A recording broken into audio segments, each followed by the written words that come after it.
धर्माचं पण एक प्रयोजन आहे.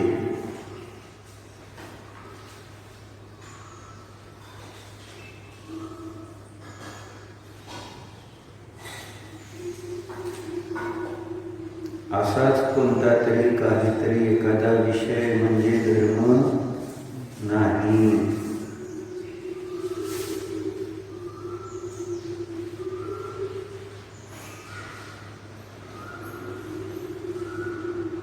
आपल्या कल्पनेनं धर्माचं स्वरूप तयार करू नका.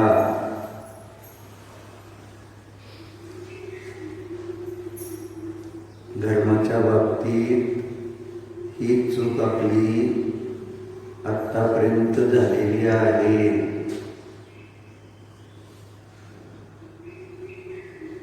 प्रत्येकाने आपला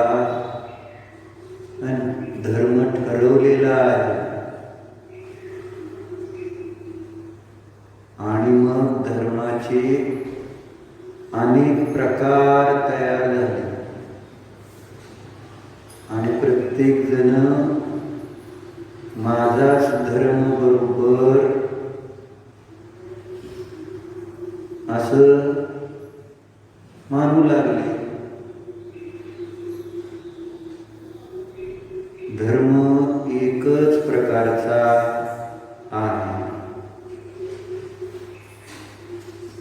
भूतकाळात वेगळा,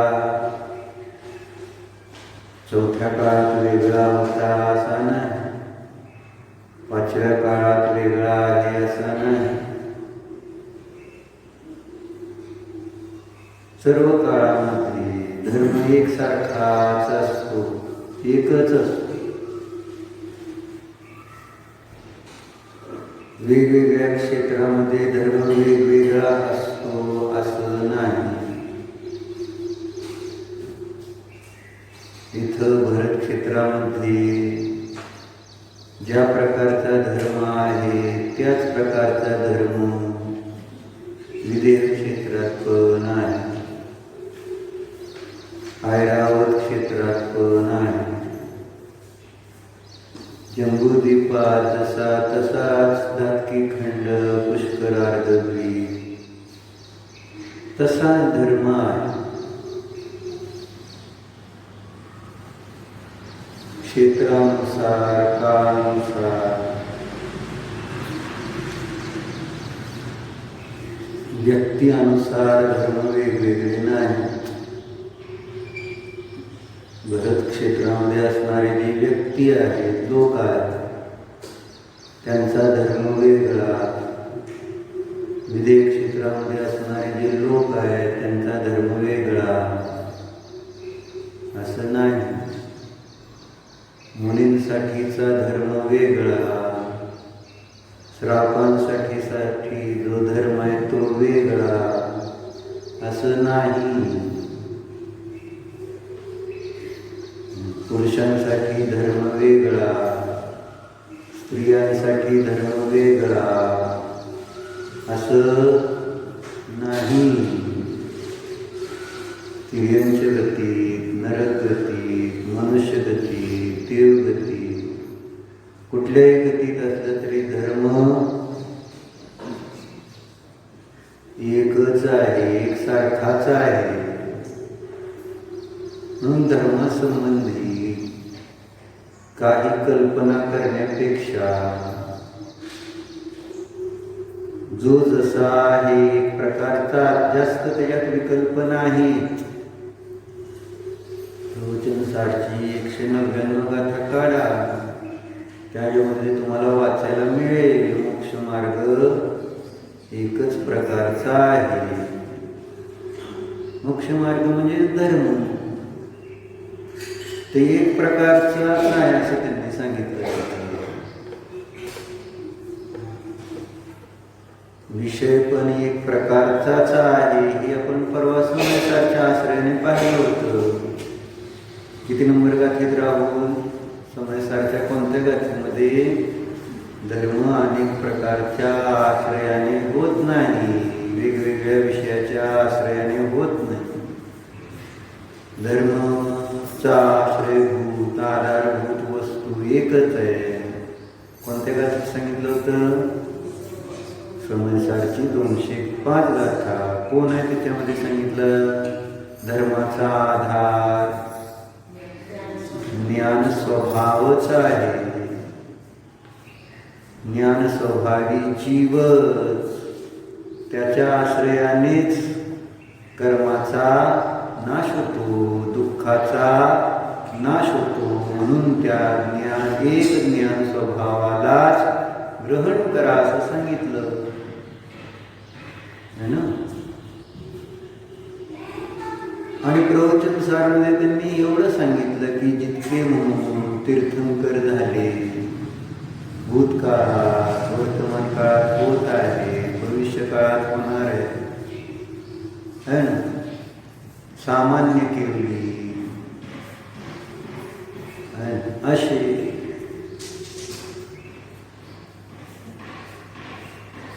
ते सगळे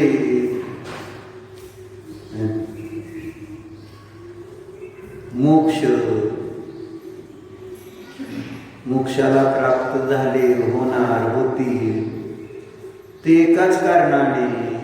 आणि ते कारण कोणतं सांगितलं? शुद्धोपयोग. असं एवढंच. पर्याय अपेक्षेने पण बघितला तर धर्म एकच प्रकारचा आहे. द्रव्य अपेक्षेने बघितलं तरी धर्म एकच प्रकारचा आहे. आणि हा एक प्रकार सोडून बाकी अनेक प्रकारे आपण धर्माची साधना आराधना केली तर मग धर्म म्हणजे जे कार्य आहे, धर्माचं फळ आहे ते प्राप्त होत नाही, झालेलं नाही, होणार नाही. असं आहे. आणि तो एक असेल तेव्हा व्यवहाराने अनेक प्रकारच्या सांगितलेल्या धर्माचा आश्रय घेतला तरी त्यामध्ये एकच धर्म दिसतो. पूजा करतानाही शुद्धोपयोगच दिसतो, गुरूंची सेवा करताना पण शुद्धोपयोगच दिसतो, स्वाध्याय करताना पण शुद्धोपयोगच दिसतो. कारण समजलंय ना त्याच्यामध्ये काय, देव म्हणजे काय, देवदर्शन कशासाठी, शुद्धोपयोगासाठीच असतं, भावशुद्धीसाठीच असतं, विकाररहित होण्यासाठीच असतं, शांतीसाठीच असतं, खऱ्या शांतीसाठी, खऱ्या सुखासाठी. तेच एक मात्र त्या ठिकाणी त्याच्या पाठीमागचं प्रयोजन असतं, दर्शन असो. आणि बाह्य अनेक प्रकारचा व्यवहार बघून तर फसतो मनुष्य, है ना. वेगवेगळे धर्म दिसताना मग थोडा हा करायचा, थोडा तो करायचा, थोडा तो करायचा, एक न धड असं होऊन जातं. म्हणजे समजलं नसल्यामुळं लोक अनेक प्रकारे धर्माची आराधना करायचा प्रयत्न करतात. अनेक प्रकारे, एक प्रकारे नाही, अनेक प्रकार करून जसं व्यवहारात करतो तेच आहे, ती सवय इथं पण लागली. एक प्रकारचं भोजन नाही चालत, त्याच्यात मग आपण अनेक प्रकार करतो. आणि शेवटी जेवण म्हणजे काय, कशासाठी आहे. आणि असे प्रकार तिर्यंच्यांना तर प्रकारचे विषयच येत नाही. गरीब माणसांना चॉईस राहतच नाही.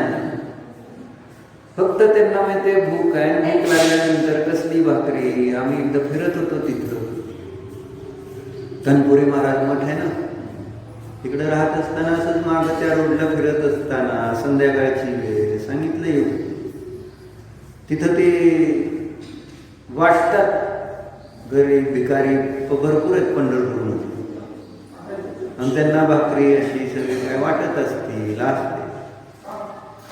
मग सगळ्या अशा लोकांना वाटत होते. एका गरीब महिलेला, वृद्ध थोडी, तिला पण ती भाकरी दिली. आणि भाकरी दिल्यानंतर योगायोगाने तिच्या हातातनं पडली. तिथं रस्त्यावरच वाटत होती, सांगितलं होतं, खाली शेण होतं,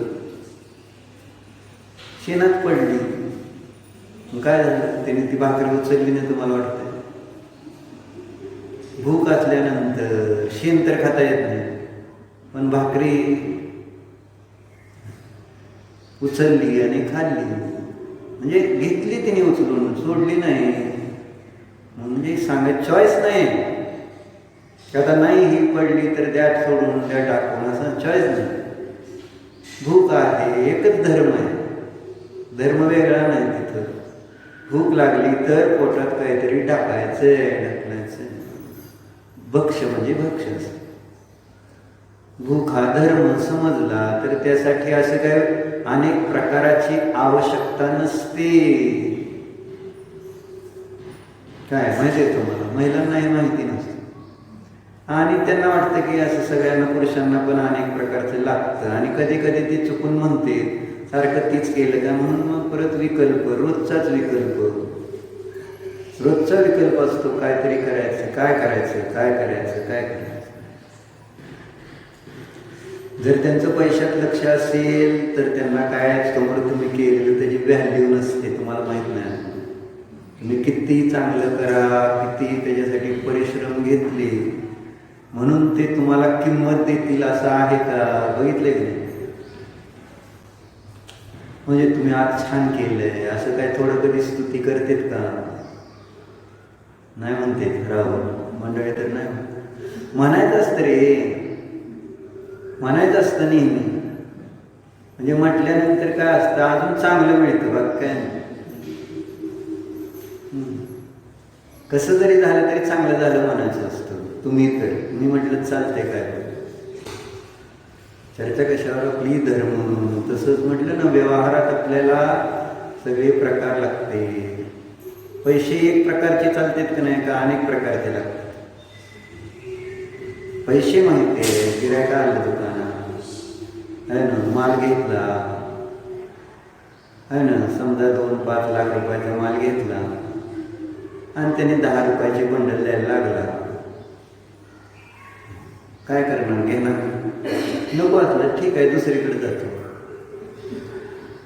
नको म्हणणार का तुम्ही, नको म्हणणार का, राहू 5 लाख रुपये ते 10ची बंडल देतो, नको म्हणणार का, नको म्हणणार, जा म्हणणार का, 5 लाख बरं 10 लाखाचं थोडं वाढवू, ठीक आहे. नाही कुठपर्यंत सोडतंय ते तर बघू. नाही हिंमत सोडायची. आणि समजा त्याच्यात प्रॉफिट आहे असं समजून चालाल, मग सोडणार का? नाही ना. का नाही सोडणार? तुम्हाला माहित आहे 10च्या असू दे, 50च्या असू दे, नाहीतर 100च्या, 500 नाहीतर 2. काय बघितलं त्याच्या? काय बघितलं? एक प्रकारचा धर्म बघितला, धन, त्याची व्हॅल्यू ती समजली. मग तो कोणत्या प्रकाराने येतोय हा फार महत्वाचा मुद्दा ठेवला नाही. धन तुम्हाला एकच दिसलं त्याच्या, आणि मग ते घेतलं गेलं सहजतेने. मग इथं पण पूजा अर्चा करताना पण एक प्रकार दिसला पाहिजे त्याच्यामध्ये, हे सांगतोय. आणि व्यवहाराने अनेक प्रकारे आपण भले करताना दिसलो, करत असताना दिसले, म्हणून तिथं तो प्रकार वेगळा वेगळा आहे धर्म साधनेचा असा नाही. आणि महाराज झाले तरी तेच धर्म करते, आणि मुश्रावक असला तरी तोच, व्रती असला तरी तोच धर्म आहे त्यांच्यासाठी, वेगळा नाही. हेच महाराजांनी शिकवलं, आम्हांनी हेच सांगितलं. परंतु ज्यांना हे समजलं नाही त्यांनी प्रत्येकामध्ये म्हटलं ना, ज्याला जसा कळला त्याने त्या पद्धतीने, श्रावकाचा धर्म वेगळा, गृहस्थाचा धर्म वेगळा, मुनींचा धर्म वेगळा, सगळं वेगवेगळे धर्म सांगण्यातच व्यग्रता वाढली. ठीक आहे, पर्याय आर्थिक ज्ञानाने, व्यवहाराने, आपल्या आपल्या भूमिकेनुसार असेल. व्यवहार आहे तो, व्यवहार अनेक प्रकारचाच असतो. मग व्यवहार आहे तो, उपचार आहे, खरा नव्हे. व्यवहार शब्द आपण अनेक वेळा पाहिलाय. हे तसं नसतं असं त्याचा अर्थ आहे, तो नाही असं त्याचा अर्थ आहे. व्यवहार आहे एवढंच आहे त्याच्यामध्ये. आणि म्हणून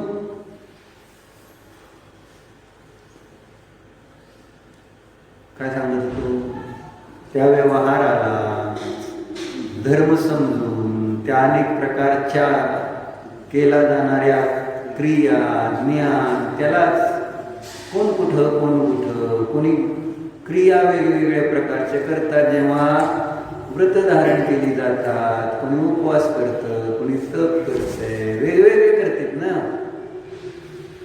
कारण आता क्रियेमध्ये पण पूर्ण वेगवेगळं करायचंय, दाखवायचंय. कोण विशिष्ट विहार, कोण ज्याला जे जसं समजेल त्या पद्धतीने त्या क्रिया करतं. कोणी विशिष्ट आहार घेतंय, रस सोडून वगैरे, ज्याला जसं जमतंय तसं तो धर्म समजतो. त्याच्यामध्ये पण विविधता शोधत राहतो. विविधतेमध्ये एकता असणं फार महत्वाची असते. विविधता असू द्या ना, त्याचा निषेध नाही, पर्याय आहेत, विविध असणारच. द्रव्य स्वभावच आहे, वस्तू स्वभावच आहे. ध्रुव आणि पर्याय अनेक असणार, अनेक प्रकारचे असतील. कोणी ज्ञान करतंय, मग ज्ञानामध्ये पण मग काय, कोणी कर्णाने योग वाचतंय, त्याला धर्म मानतोय, तेच करण्या. कोणी चरणाने योग, कोणी प्रथमाने योग, कोणी द्रव्याने योग, कोणी न्यायशास्त्र. प्रत्येक जण ते समजून काय समजतो, त्यात वेगवेगळा धर्म शोधतो. हा धर्म आहे, हा धर्म आहे, सगळ्यात एकच धर्म आहे. आणि आचार्यांनी किती वेळा ते आपण पाहिलंय. शास्त्र तात्पर्य काय आहे? वीतरागता आहे. सूत्र तात्पर्य काय आहे? वीतरागता. आचार्याने तिथं म्हटले का शास्त्राचं तात्पर्य वेगळं आहे, सूत्राचं तात्पर्य वेगळं आहे. कोणत्या शास्त्राचं आणि कोणत्या सूत्राचं तात्पर्य सरागता आहे, संसार आहे. चारी अनुयोग घेतले तरी तिथं गोष्टी सांगितल्या तरी त्याच्यामध्ये वीतरागताच आहे. मग जेव्हा चारी अनुयोग हे आपल्या बाहेरच्या कार्याला सांगणारे, बाहेरच्या वस्तू व्यवस्थेला सांगणारे, मग त्या सगळ्याचं सुद्धा तात्पर्य सांगताना म्हणाले एकच, वीतरागता. म्हणून सांगतो धर्म घाबरायचं काय कारण नाही. एकच प्रकार आहे. कोणता? वितरागता म्हणा, शुद्धोपयोग म्हणा. अर्थ एकार्थाचे हे शब्द अनेक प्रकारे असतील. पुन्हा त्या धर्माला सांगणारे शब्द सम्यक दर्शन कोणी म्हणेल, कोणी रत्नत्रय म्हणेल, कोणी वितरागता म्हणेल, कोणी शुद्धोपयोग म्हणेल. वेगवेगळ्या नावाने एकच वस्तू आहे. पुन्हा एकदा लक्षात घ्या, शब्द किती आहेत, कोणते आहेत, काय हा विषय नाही. विषय काय? वाच्यभूत सामान्य अधिकरण, ज्याला मग काल आपण पाहिलं. धर्माचं सामान अधिकरण्य एकच असलं पाहिजे. अनेक शब्द एकाच आधाराने, म्हणून जिनवाणीमध्ये सांगितले गेलेले, शास्त्रात सांगितले गेलेले शब्द सगळे एकच प्रकार, एकाला दाखवणार. लक्ष एक. वाच्यभूत काय आहे? जो धर्म आहे, वस्तू स्वभाव सामान्य रूपात. म्हणून कोणत्या शब्दाने कोणी सांगितलं हे गौण आहे. मुख्य काय? काय त्याच्यातला एक स्वभाव. भाव म्हणजे एक स्वभाव. शुद्धोपयोग असो, नाहीतर वितरागता असो, नाहीतर रत्नत्रय म्हणू कोणी त्याला, नाहीतर सम्यक दर्शन म्हणू. धर्म जो आहे तो पण एक प्रयोजन घेऊन सांगितला गेलेला विषय आहे. एक प्रयोजन घेऊन त्याच्यामध्ये सगळ्या गोष्टी, ज्या क्रिया असू दे, श्रद्धा नसू दे, प्रयोजन आहे त्याच्यात. आणि आपल्याला ते दिसायला पाहिजे, समजायला पाहिजे. धर्म मार्गामध्ये सुद्धा धर्म जो आहे हे काम आहे, याच्यामध्ये काहीतरी एक प्रयोजन आहे. हे असत नाही, अप्रयोजनभूत नाही. ही श्रद्धा पहिल्यांदा निर्माण व्हायला पाहिजे. आणि बघितलं तर प्रयोजनभूत धर्मच आहे. खरं तर आपण आपल्या अज्ञानानं अनेक बाह्य गोष्टींना प्रयोजनभूत समजून बसलेलो आहे. आपलं ते अज्ञान आहे, आपली कल्पना आहे. आणि आपल्याला पाहिजे ते, म्हणून म्हटलं प्रत्येक जणाने आपण ज्याच्यामध्ये आपलं प्रयोजन, म्हणजे ज्याच्यातून आपल्याला सुख भासित होतं, तेच आपल्याला प्रयोजनभूत वाटू लागतं. गृहस्थ आहोत, काय राहू, व्यापारी आहोत, तर प्रयोजनभूत काय वाटतंय? व्यापार उद्यम करणं, घरगृहस्थ करणं, हेच प्रयोजनभूत भासित होतं. त्याच्यात प्रयोजन भासित होतं. आणि म्हणून आपली त्याच्यामध्ये प्रवृत्ती पण त्या प्रकारे होते.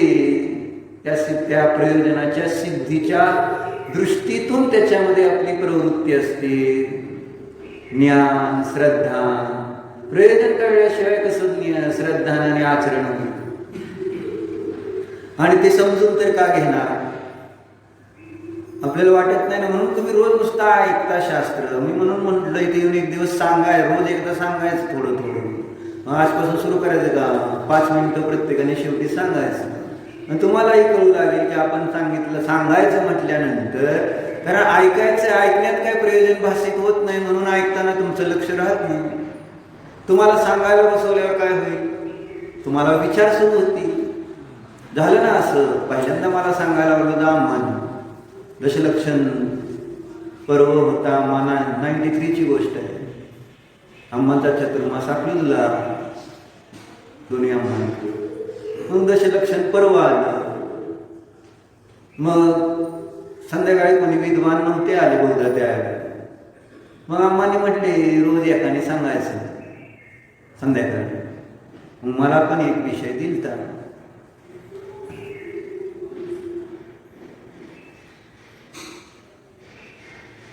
बहुधा ब्रह्मचर्यच असेल, त्या विषयावर बोलायचं.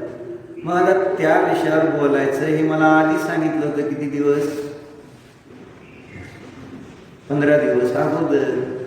आणि दशधर्मातला ब्रह्मचर्य शेवटी येतो 15-25 दिवस मिळाले तुम्हाला, नाही का? सगळ्यांचं ऐकत होतो रोज त्यावेळेला, पण डोक्यात कोणाचं ऐकण्याचं नव्हतं.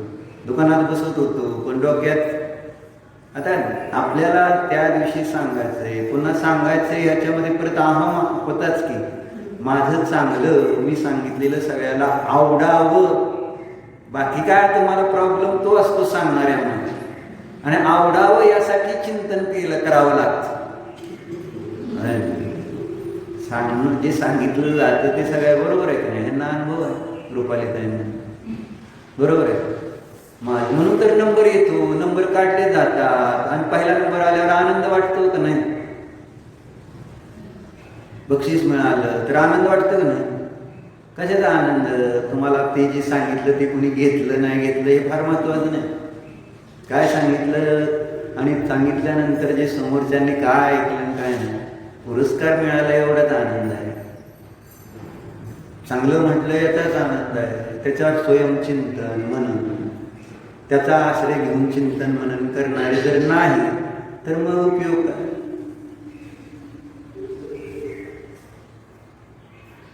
म्हणजे काय होतं हे सांगतो. सांगायचं म्हटल्यानंतर काय होतं, आपण अजून थोडेच वितरागी आहोत की ठीक आहे मला जे कळले ते मी बसतो आणि सांगतो. आपल्याला साधं पंडितजी आले, तुम्ही केलं ना सिद्धचक्र विधान, मग पंडितजी बद्दल कोणाला काय सांगता येत होतं का? आलं का? शेवटच्या दिवशीचा प्रोग्राम सगळ्यांनी बघितला का नाही? काय झालं? काय झालं? आणि तुम्ही सांगा तुम्ही सांगा तुम्ही सांगा, सगळेजण पुढे जातात. पंडितजींनी 10 दिवस आपल्याला सांगितलं, 8 दिवस, बरोबर.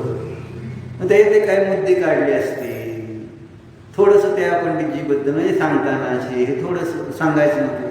तुम्ही प्रयत्न केला होता थोडा, नाही करावं लागलं तुम्हाला, कारण तुमच्या घरचं होता कार्यक्रम, नाहीतर ते पण नसतं केलं. हे पण असं असतं.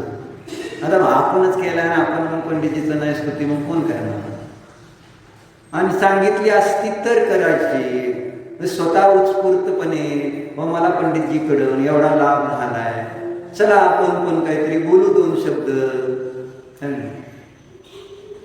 कारण केलेले उपकार केले होते ना पंडितजींनी आपल्यावर थोडे, विधान घेऊन किती वेळ बोलले, तुमचं संगीत नाही काय नाही, मध्ये मध्ये सांगितलं किती, काय केलं तुम्ही, काय केलं?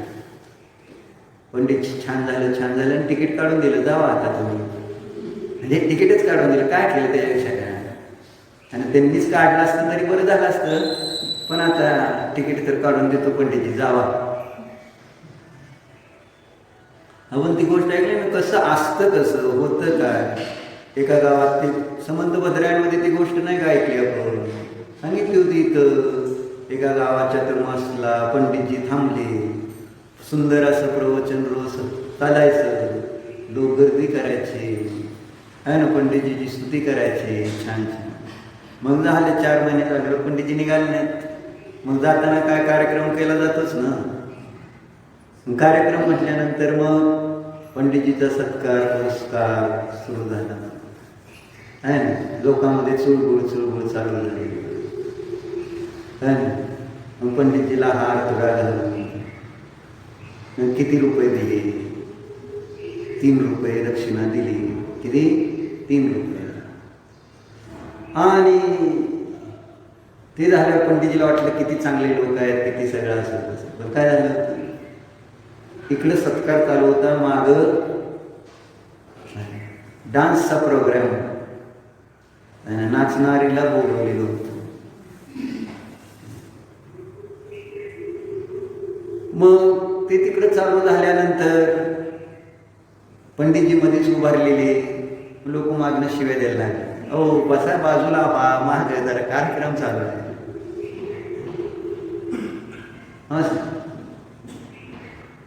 पंडितजीला कळलं नाही, आणि मग त्यांना बाजूला बसवलं, त्यांनी मागं वळून बघितलं तर हे प्रोग्राम चालू झालेला. आणि ते प्रोग्राम झाल्यानंतर तिला 300 रुपये दिले. लग्नाच्या कार्यालयाला किती आणि इव्हेंटला किती दिले जाते पैसे? लग्नाचा जो हॉल घेतो ना त्याला 50,000 70,000 भाडं असतं, आणि इव्हेंटला किती खर्च होतो माहिती तुम्हाला? 5 लाख, 10 लाख, 15 लाख. कशाला पैसे दिले? तसं आहे. नाचणारीला 300. चर्चा कशासाठी निघाली? जर प्रयोजन कळलं असतं पंडितजींनी सांगितलेलं तर पंडितजीबद्दल 4 शब्द आपल्याला सांगता आले असते नसते. धीरज होता का नाही? रोज घरचं होतं म्हटल्यावर होताच की. मग असं वाटलं का ठीक आहे पंडितजीबद्दल सांगता येत नाही मला, सांगता येत. दुकानात तर चांगलं होतं. मोटर विकताना काल मी बघितलं, दुकानात तर ते गिरायकाला बरोबर पटवून मोटर विकतोय, बरोबर पटवून पाईपलाईन विकतो, बरोबर पटवून. एक गिरायक केलं होतं काल मी होतो त्यावेळेस. 17 PVC 2 इंची पाईपा दिल्या होत्या, एका विशिष्ट कंपनीच्या दिल्या होत्या. योगायोगाने त्या कंपनीच्या नव्हत्या 17 पाईपा, आणि त्याने मग पटवून 3 कंपनीच्या 17 पाईपा दिल्या आणि त्या माणसाने घेतल्या. तुम्हाला लक्षात आलं का? 3 प्रकारच्या कंपनीच्या 17 पाईपा दिल्या. घेईल का कोण? मला घेईल का? मग कसं काय घेतले असतील त्याने? कसं पटलं? अहो एकदम चांगली, त्याच्यापेक्षा ही चांगली आहे, उलट ही मला महागच बसती. पुढचा डायलॉग हे असतो. आणि भले स्वस्त असलं सांगताना काय म्हणायचं डायलॉग? अहो ह्याच्यापेक्षा ती उलट 10 रुपयानं महाग आहे, पण आता तुमचं बिल केलंय म्हणून मी तुम्हाला हे आता त्याच करायला देतोय. बरोबर हे सांगितलं का नाही? मग आलं का नाही सांगता तुम्हाला? कसं काय सांगता आलं? का सांगता आलं? तुम्हाला प्रयोजन कळत होतं त्याच्यातलं, पैसे दिसत होते, बोलता आलं की नाही तिथं? ओळख नाही, पाळत नाही, तरी सगळ्या पद्धतीने सांगतो की नाही? विचारून घेतो नाव. जर मोठं गिरायक असलं काय नाव, गाव, मग त्याची स्थिती, आजूबाजूची ओळख वगैरे सगळं सांगून येतं का नाही? जमतं का नाही? येणार की, पण इथं आपल्याला नाही, प्रयोजनाचा अभाव. पण त्याच्यासाठी आपल्याला थोडासा पुरुषार्थ करावाच लागेल, त्याशिवाय नाही या गोष्टी जमणार. इथं मला प्रयोजन भासित होणार नाही, तर मी या विषयामध्ये कशासाठी त्याचं ज्ञान घेण्याचा पुरुषार्थ करणार? ज्ञान घेण्याचाच पहिल्यांदा प्रमाद आहे. बरोबर आहे राहुल? ज्ञान म्हणतोय, ध्यान अजून म्हटलंच नाही. ज्ञान घेण्याचा प्रयत्न करतो. कशासाठी करणार? मला काय त्याच्यातलं प्रयोजन असलं तर मी ज्ञान घेईल. ते मला प्रयोजन असलं तर त्याच्यावर विश्वास ठेवेल. मला प्रयोजन असेल तर तसं मी काहीतरी करण्याचा प्रयत्न करेल. प्रयोजन, आणि ते पहिल्यांदाच तुम्ही सिद्ध करून दाखवता की आम्हाला याची गरज नाही. ज्ञानच करून घ्यायची गरज नाही ना, म्हणजे त्याच्यावर विचार जे सांगितलंय, 6 द्रव्य, 7 तत्व है ना, जीवाजीव वगैरे, याचं तुम्हाला प्रयोजन भासित होतं का? शरीरात जीव आहे, मी जीव आहे, असं. म्हणून वर्णिजीने एक चॅप्टर याच्यामध्ये दिलाय.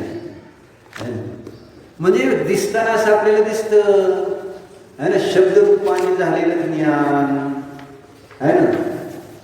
बऱ्याच वेळेस वाटतं की आपल्याला कळते, पण खरं कळलेलं का नसतं, हे थोडंसं त्यांनी स्पष्टीकरण केलंय.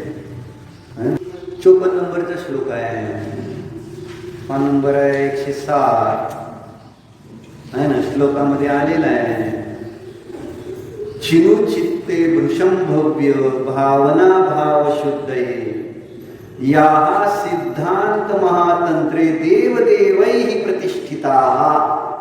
सुंदर लिहिले आहेत बरं का, मजा येते. पण तुम्हाला म्हणलं मजा येणार कशी? म्हणजे ज्यावेळेस आपल्याला ज्या विषयाची रुची ज्याला असते त्याला मजा येते ना. तसं किती छान छान शब्द, आणि त्यांनी शेवटचे हे शब्द इतके पुन्हा पुन्हा विचारात येत आहेत. सिद्धांत महातंत्रे देवदेवैहि प्रतिष्ठिता. देवाधिदेवांनी सिद्धांत महातंत्रे म्हणजे महाशास्त्रामध्ये प्रतिष्ठित म्हणजे ठेवलेला आहे.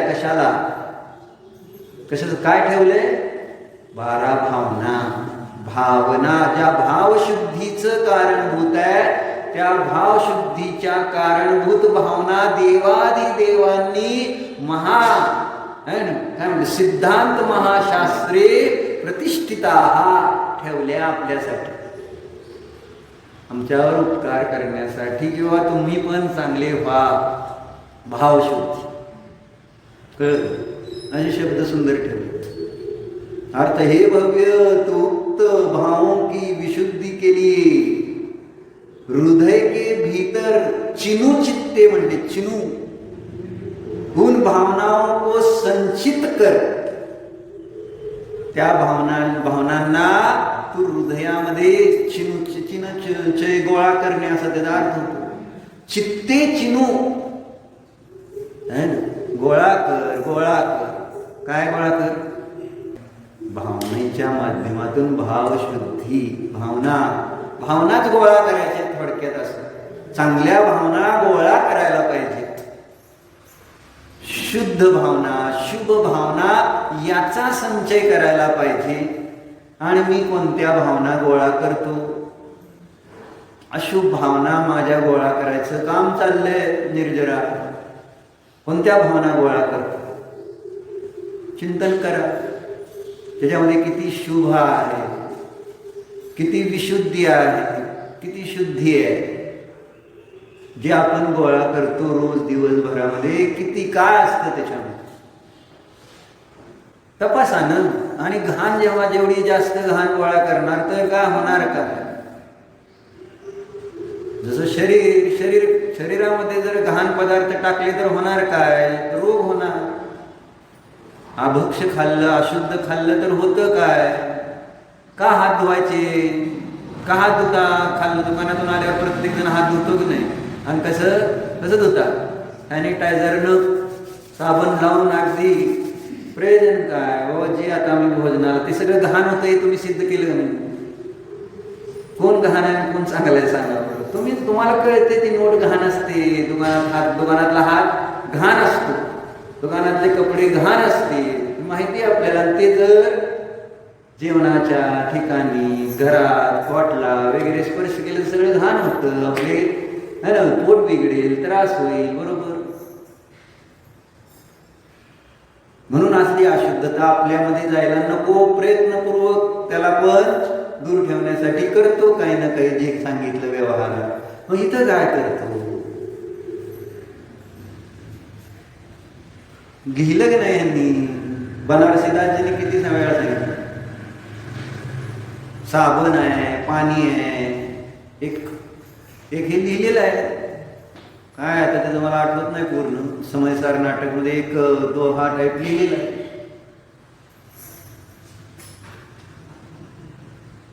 भेद ज्ञान साबू भयो असं म्हटलं. कोणता साबण आणि काय धुवायचंय? धुवायचं की इथं पण धुवायचा प्रकार नाही आहे का? तुम्हाला कपडे, तुमच्या चादरी, तुमचे सगळे बाकीच्या घर वेर ते खराब झालं तर ते धुवायचंय. दुकान धुतं का नाही? तुम्ही धुता का नाही दुकान? केव्हा धुता? धुवावंच लागतं का नाही त्या दिवशी? कारण लक्ष्मी येणार असते दुसऱ्या दिवशी. त्यामुळे आदल्या दिवशी घासून धुता का नाही? दिवाळीला लक्ष्मी घरात यायची म्हटल्यानंतर घाण येतील का लक्ष्मी? तुम्हाला कळते ते. त्यामुळे अगदी साफ सगळं. किती ते मशिनरीचं दुकान असू दे, नाहीतर कापडाचं असू दे, नाहीतर किराणा असू दे, धुता का नाही? त्याच्यात आळस करतो का आपण? नको जाऊ दे आता, काय सगळं घाणच होणार आहे, घाणच आहे, कुठेही उचला काय करा. नाही, सगळेजण प्रयत्नपूर्वक स्वच्छ करतात, धुतात. आणि इथं धुवायचा विषयच येत नाही. वस्त्र, चेतन वस्त्र ते पण घाण झालं, मलिन झालं परिणामाने. म्हटलं ना, भावाच्या अशुद्धीने, अशुभाने, कषाय, विकार, यामुळे अंतरंग कसं अशुद्ध होतं, मलिन होतं. मग त्याला कधी धुवायची भावना का होत नाही? आणि ते कोणत्या साबणाने धुवायचं, कोणत्या पाण्याने धुवायचं, सगळं सांगितलं.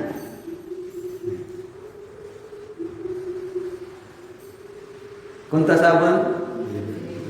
आहे का तुमच्याकडून, मिळतो का तुमच्याकडे? मला सांग. भेदज्ञानात साबण कोणत्या तुमच्या दुकानात आहे का विकायला? ऋषलबाई माणसं पाठवली असते बघताय ना. भेदज्ञानाचा साबण नाही, वापरायचाच नाही, तर मग ती घाण निघणार कशी? घाण काढायची म्हणजे काय? त्याच्यासाठी साबण वापरावाच लागतो. मग तेव्हा तुम्हाला कळेल दोन वेगवेगळे आहेत, तर आपोआप घाण निघून जाणार. घाण निघून सहज कशी जाते, का जाते? साबण लावल्यावर घाण वेगळी आहे हे आपल्याला माहिती आहे, आणि ते साबण ते काम करतं घाण वेगळी करायचं. सिंपल आहे लॉजिक. तसं भेदज्ञान केलं तर तुमची घाण निघणार नाही का? तुम्ही स्वच्छ आहात, ती घाण बाहेर ना आली, आणि मग ते भेदज्ञान केलं. भेदज्ञान नव्हतं म्हणून ती घाण आत आली होती. ते वेगळं आणि मी वेगळं माहिती नव्हतं म्हणून ती आत येत राहिली. आता कळलं ते वेगळं आहे, शरीर वेगळं आहे, संयोग वेगळे आहे, हे कळलं तर मग काय झालं? घाण निघून जाणार, निघून जाणार. म्हणा पंचब्रह्म साक्षीने लय दिवसात नियम दिला नव्हता, देऊ का बाई? म्हणजे बाई म्हटले देत जाऊ नको, देऊ काय? पंचब्रह्म साक्षीने समयसार नाटकमध्ये आलेला हा दोहा सर्व दोषाचे प्रायश्चित्त म्हणून त्याचा स्वाध्याय करेल. चालते ना? आता थोडं तुम्हाला वाचा.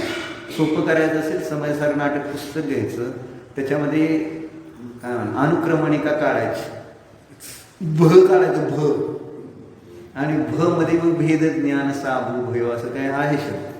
आणि विद्वानांना विचारावं नाही सापडलं तर, मामीला वगैरे विचारावं सापडे. आणि बायकांना विचारत जा तुम्ही, तुम्हाला तर नाहीच येणार आहे मला माहिती.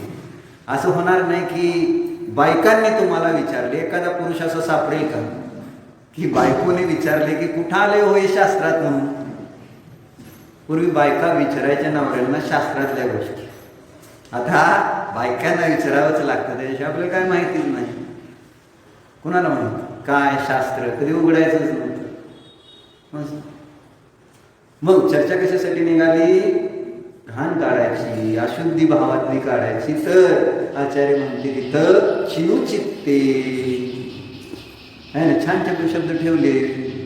वृषम भव्य भावना भाव शुद्ध, एक एक शब्द असे भारी ठेवले. चिनुचित्ते वृषम भव्य भावना भाव शुद्ध, आतमध्ये ठेव ठेव काय. आणि या भावना आणि कोणी सांगितलेल्या त्याची पण किती विशेषता दिली.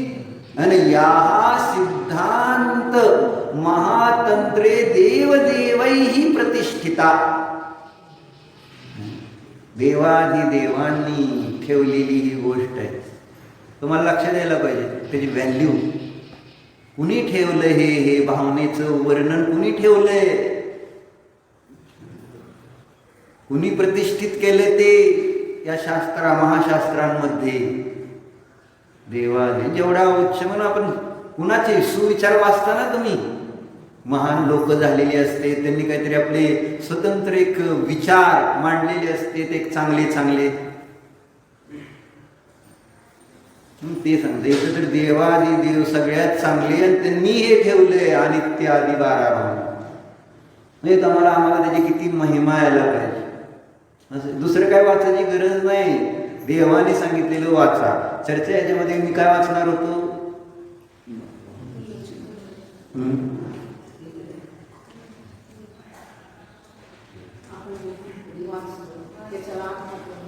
हा, म्हणजे आपण म्हणतो है ना, अनेक प्रसंगामध्ये अनेक गोष्टी ज्या चाललेल्या असतात त्या अंतर्गत आपल्याला कळत असतं, असं समजतो. पण समजलेलं कसं नसतं हे इथं समजावून सांगणार.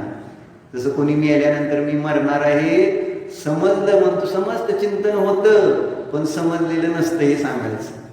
आपण रोज हेच म्हणत असतो ना, कळते कळते असं आपण म्हणतो, पण कळलेलं नसतं हे वर्णने सांगणार.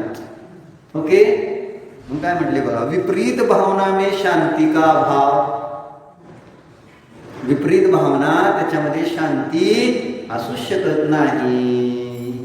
मग काय म्हणते बघा, देखिए जब हम अनित्य पदार्थ को नित्य मान रहे हैं तो उसमें अनेक आकुलताएं होती है. सिंपल आहे, लक्षात येत असेल तर बघा. निर्वाय आहे का? नाही. दुकानात असं झोपून दाखव बरं मला. हा नाही सर, शक्य नाही. काय वाचलं सांग बरं वाक्य. ते म्हणून मागं बसायचं नाही, जेवायचं नाही, उपाशी बसानं जरा शास्त्राला. सगळं उरकून बसण्यापेक्षा ठीक आहे जरा शास्त्र ऐकण्यासाठी मला झोप येते. खाल्ल्यावर झोप येईल नाही तर काय होईल. मस्तपैकी पोट भरून आलं कारण जायचं दुकानात गडबडीनं. काय गडबड काय, थोडी शांती राहू दे. काय किती पळापळ करणं, फेस आला राहू तोंडाला. समाज कळते का? पळून पळून फेस येतो माहिती आहे ना तोंडाला. डॉक्टर येत असतो तरी माणूस मरायला टेकलं तरी पळतेच पळतेच पळते. काय याला अर्थ आहे? शांती शांती, जरा शांती. राहुल भाई तुम्ही म्हणाला करोना काळ आम्हाला परिग्रह म्हणजे काय सगळं नाही, गरज नाही. तुम्ही म्हटलं शिकवलं करोनाने. मी नाही शिकवू शकलो पण करोना शिकवू शकला असं तुम्ही म्हणाला होता. कुठे गेलं ते, कुठे गेलं? करोनामध्ये आपण थोडा वेळ लावू शकलो तर ठीक आहे ना. शास्त्र चालू आहे, जाऊ जरा निवांत जाऊ. काय गडबड काय, असं काय लय डोक्या म्हणजे आपलं नुकसान मोठं होणं. मग इथलं वाचलेलं शिल्लक कसं राहील? एक तर आधीच कळत नाही. आधी तेव्हा म्हटलं ना जेवण करून यायचं झोपायचं. आणि मग कशा गोष्टी समजणार? गडबड पोटात भरल्यानंतर नेमकं झोप येतेच, होणार नाही. मग आपल्याला ते पुरुषार्थ करावा लागेल की आपल्याला हे समजून घ्यायचं तर तप करा. मग नसू द्या कोणी दुकानात असं थोडं उशिरा उघडलं. कोण तुम्हाला असं काय म्हणजे का जेलमध्ये घालणार आहे का? शेडजी का दगड मारणार आहे का भांडणार आहे तुमच्या? का शेडजी तुम्ही उशिरा उघडलाय असं भांडतील का नाही लोक? तुम्ही असं कोणी भांडायला लागलं, शिवाय द्यायला लागलं तर काय म्हणणार? राहू तू मालक आहे का माझा असं म्हणणार ना. मग असं तुम्ही लक्षात ठेवा. नाही तुम्ही विसरता कशाला की तुम्ही मालक आहात, त्यांचे नोकर नाही की त्यांच्याशिवाय तुम्ही ऐकून घ्यायला. मी माझ्या मर्जीने उघडणार असं होऊ शकतं की कोणाला सांगतो कोणाला? देखिए जब हम अनित्य पदार्थ को नित्य मान रहे हैं तो इसमें अनेक आकुलताएं होती है. इस अनित्य को अनित्य समझा जाए तो हमारी आकुलता में अंतर पड़ जाता है. मनीषा बोल, अनित्याला नित्य मानल्यानंतर आकुलता होते आणि अनित्याला अनित्य डोक्यात ठेवलं. मला माहितीच होतं, एक कॉन्फिडन्स राहतो ना. ठीक आहे, मी सांगितलं होतं असं आहे म्हणून. असं आपण किती कॉन्फिडन्स न सांगतो. एखादी गोष्ट आपण सांगितली, एखाद्याने उलटी केली, चुकीची केली, उलटी म्हणजे चुकीची केली तर आपण काय म्हणणार? त्याचं त्याला दुःख भोगावं लागलं तर काय म्हणणार? सांगितलं होतं ना असं करून. अशा पद्धतीने समजावून सांगणारे सांगतात, सांगितलं होतं ना असं. पण तसं होत नाही. चर्चा काय की जर तसं चिंतन केलं, अनित्याला अनित्य जर समजलं तर त्रास कमी होईल. कारण डोक्यात राहील ना हे जाणार होतं हे ठेवावं लागेल. पण ते राहणार आहे. हे उलट्या चिंतनाने आपणच म्हटलं आपल्यालाच नष्ट करण्याचं हत्यार. ते आपण बघितलं आजा कृपाणीय न्याय. त्या बकरीला बांधलंय तिथं त्या मारण्यासाठी कसायाने, आणि त्याला हत्यार सापडत नाही ना मारण्याचं. आणि मग ती बकरी उभारल्या असं पायाने ती माती उकरते, तिथंच बरोबर ते हत्यार निघते. वाईट झालं नाही. ही आहे आपली परिस्थिती. आपणच आपल्याला नष्ट करण्याचे उपाय करीत असतो. जसं आहे तसं स्वीकारा, जाणा. अनित्य तर अनित्यच आहे, बदलणार नाही तो स्वभाव. अरे तुम्ही कशी कल्पना केली त्याने काय फरक पडतो? पुढे काय सांगतील बघा. जो समागम मिला है घर बार परिजन समूह, इन सबके भीतर में मोहियों की यह श्रद्धा बसी है कि ये मेरे है और ये कभी भी नष्ट ना हो. हे माझे आहे आणि ते कधी पण नष्ट होऊ नये. बाकी सगळे मरू देत. काय फरक पडत नाही. बाकी कोण मेल्यानंतर काय फरक पडला आपल्याला? करोना किती लोक मेले? काय फरक पडला? आपल्या घरातलं जेव्हा मेलं त्यावेळेस. त्याच्या आधी रोज चर्चा वाचत होतो, रोज ते बातम्या येत होत्या सगळीकडं, बघत होतो इकडे एवढे लोक, त्या इटलीत एवढे रोज 800-900 गेले, अमेरिकेत गेले, तिकडे एवढे मेले, चर्चा आपल्याला किती येत होते वाचायला नाही का? हे म्हणून म्हटलं ना काय नाही ते आणि जेव्हा घरात येतं त्यावेळेस मग हे काय झालं, दुसरे मेल्यावर नाही काय फरक पडत. मग हेच तर चाललंय, कारण आपले कायमचे आहेत, आपल्यात होणार नाही, आपल्याला होणार नाही, हेच तर भ्रम ठेवलेत आम्ही. म्हणून भ्रमातून बाहेर पडलंच पाहिजे. काय सांगतात? भले ही प्रकरणवश इस प्रसंग में वह ऐसा कह दे कि सब अस्थिर है, सबका वियोग होगा, लेकिन चित्त में ऐसी भीतर कोई गांठ पड़ी हुई है कि वहां यह बात नहीं समा पाती है कि जो कुछ हमें मिला है यह भी नष्ट होगा. जैसे मरघट में किसी को जलाने जाते हैं तो वहां बहुत कुछ खबर आती है कि इसी तरह हमें भी मरना है ना. आता ते पण संपलंय. पूर्वी ते वाटायचं, पण आता तिथं तेही संपले. एखाद्याला पोचवायला गेल्यानंतर जाताना हे विचार येत नाहीत आता पाहुणे. आता आहे ना, तिथं गप्पा चाललेले असते संसारातल्या, दुकानाच्या, इकडच्या तिकडच्या. तिथंही आता ते पण वैराग्य संपले, स्मशान वैराग्यही राहिलेलं नाही. इतकी बुद्धी खराब झाली, चांगली नाही. दिसताना असं दिसतंय, काय वाटत नाही आता लोकांना मेलं म्हणून, आहे ना, एकदम शांत होते, काय सुद्धा नाही वाटलं. तिथं गेलेल्या लोकांना पण काय नव्हतं, एकदम सगळे व्यवस्थित होते, कोणी रडत नव्हतं, काय नव्हतं, ओके. मग हे चांगलं लक्षण आहे का वाईट लक्षण? ज्या प्रकाराने केलं जाते ते वाईट आहे. जर धर्माच्या अपेक्षेने केलं गेलं असतं तर ते चांगलं होतं, पण धर्म नाही, भोगाने तुम्ही तशा प्रकारचे म्हणजे कठोर रिजिड व्हायला लागलोय. आपले परिणाम किती खराब व्हायला लागले, मृदुता कमी व्हायला लागली. ठीक है, नून म्हणले कि जैसे मरघट में किसी को जलाने जाते हैं तो वहां बहुत कुछ खबर आती है कि इसी तरह हमें भी मरना है. बहुत यह बात मन में भिदती है, पर बीतती है, पर और भीतर जरा नहीं भिद पाती है.